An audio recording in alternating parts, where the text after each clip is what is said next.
Respected Chair, Excellencies, ladies and gentlemen, fellow scholars, it's been a great honor for me to be a part of this prestigious gathering here at United Nations.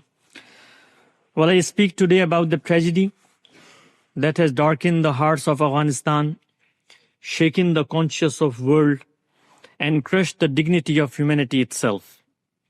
It has dragged the name of Islam into shame by turning a religion of mercy and reasoning into ideology of control and weapon of fear. The weaponization of religion by Taliban.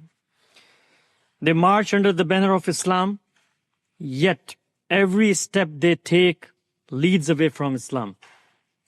They have turned faith into the instrument of control, not to guide people, but to dominate them. They claim to speak for God, yet they silence His most basic commands of justice, mercy, and human dignity. The Taliban's idea of government is not drawn from Islamic Sharia, but imposed upon it. Islam says the power must come through consultation with the people. Any rule without the people's voice is totally illegitimate. Sharia never gave a right to impose beliefs on others, nor to invade the private lives. Faith is between a person and God, but Taliban act as their God on earth, punishing what they call the crimes of God with their own hand. This is not faith, this is arrogance. Inside Afghanistan, the wounds are deep. Girls are banned from school, women are locked out of public life, journalists and thinkers are silenced or exiled. Religion, which should bring a light, has been turned into the tool of fear. And let me be honest, the Taliban are not alone in this. Their ideology survives because many still hold onto the same outdated interpretations. The Taliban draw their argument from a tradition that too many scholars have left unchallenged. Until we build the courage to renew our understanding and reclaim Islam's true message, the Taliban's false version will keep finding roots. Excellencies, the danger does not stop at Afghanistan's border. The Taliban do not respect borders. They speak and act if the world is there to take. Their aim is wider control, not just Afghanistan but beyond. They accept peace as a tactic to gain time, strength, and recognition.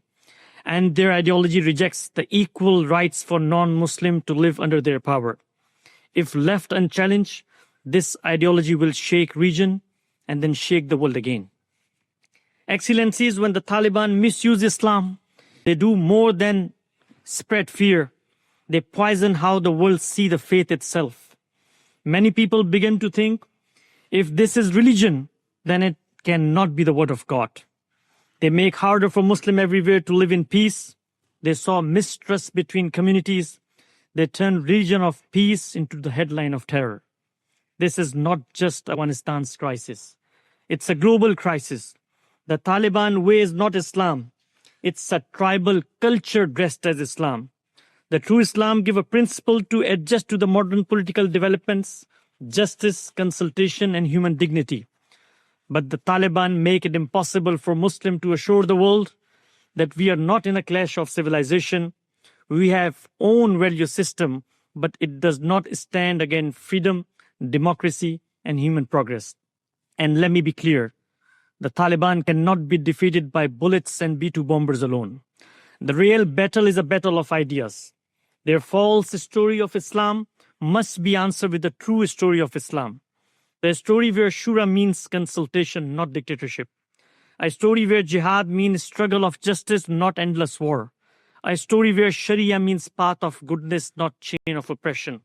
Their false story must be met with the scholarship, education, and lived example of mercy and justice. This is not abstract. It's written in the blood. More than 70,000 innocent people in my own country, Pakistan, has been killed by this violence by Taliban.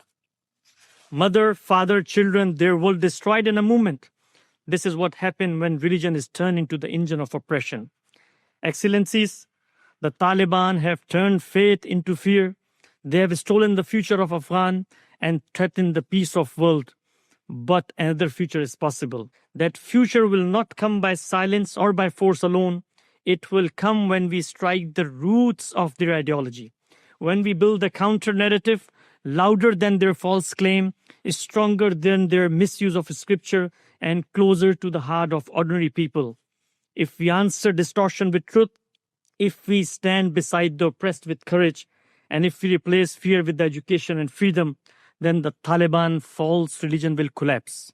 And from that ruin, hope will arise again for Afghanistan, for our region, and for the world. Excellencies, I belong to the generation that has inherited both hope of renewal and scars of extremism. I have studied the Quran in depth, and I have witnessed how its message of mercy has been twisted into the weapon of fear. But believe me, truth, courage, and knowledge are stronger than the fear. And if we unite around the truth, new future will rise, future of dignity, justice, and peace. Thank you very much.